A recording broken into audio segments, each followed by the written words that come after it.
اگر تو کیا آپ کا اپنا جو ہے جیل میں ہے، جیل کی سلاخوں کے پیچھے بند ہے اور وہ مظلوم ہے، اس کے ساتھ ظلم ہو رہا ہے، تو یاد رکھیں یہ واقعہ آپ کے لیے ہے اور بڑا ہی پیارا واقعہ ہے، اور یہ دعا ہے صرف ایک دفعہ ہی پڑھ لی تو انشاءاللہ تعالی اللہ تعالیٰ جو ہے وہ رہائی عطا کریں گے۔ واقعہ ہے کیا؟ یاد رکھیں کہ ایک دفعہ ہارون الرشید کے زمانے میں حضرت موسیٰ کاظم رحمۃ اللہ علیہ کو جو ہے نا وہ انہوں نے قید خانے میں ڈال دیا، قید خانے میں بند کر دیا۔ تو جب ان کو بند کر دیا تو واپس گھر آئے، پہلی رات تھی، تو آ کر اپنے بستر پر لیٹ گئے، سو گئے، اور سوتے ہوئے خواب میں دیکھا کہ ایک حبشی ہے اور اس کے ہاتھ میں ایک درہ ہے، سمجھ لو کہ ایک بہت بڑا ڈنڈا ہے، اور وہ ہارون الرشید سے کہہ رہا ہے کہ اگر آپ نے موسیٰ کاظم کو جو ہے وہ رہا نہ کیا، آزاد نہ کیا نا، تو میں اس درے سے آپ کو قتل کر دوں گا۔ تو وہ فوراً اٹھ کے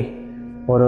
صبح ہونے کا انتظار کیا۔ جیسے صبح ہوئی تو انہوں نے کوتوال کو جو ہے بلوایا، اس سے کہا کہ فوراً جاؤ اور موسیٰ کاظم کو جو ہے نا رہا کرو، ان کو آزاد کر دو، اور ان کو 30,000 جو ہے نا درہم بھی عطا کرنا،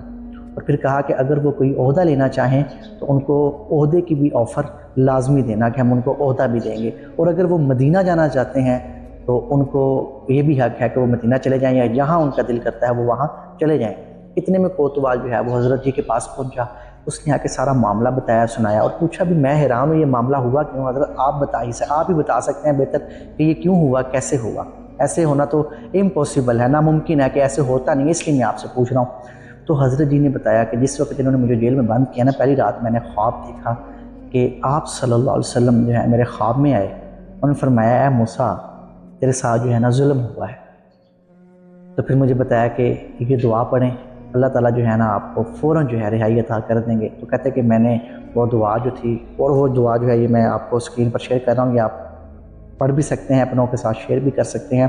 تو پھر کہتے کہ میں نے یہ دعا پڑھی ہے، تو اللہ تعالیٰ نے اسی دعا کی بدولت جو ہے نا مجھے یہ رہائی عطا کی ہے۔ تو کہنے کا مقصد یہ ہے کہ اگر آپ میں سے کسی کے اپنے جو ہیں وہ جیل میں ہیں، بند ہیں، تو ان کو یہ دعا لازمی پڑھوائیں یا خود پڑھ لیں، انشاءاللہ تعالیٰ اللہ تعالیٰ ان کو جلدی جو ہے وہ رہائی عطا کریں گے۔ ویڈیو پسند ہے تو میرے اس چینل کو سبسکرائب بھی کریں۔ شکریہ۔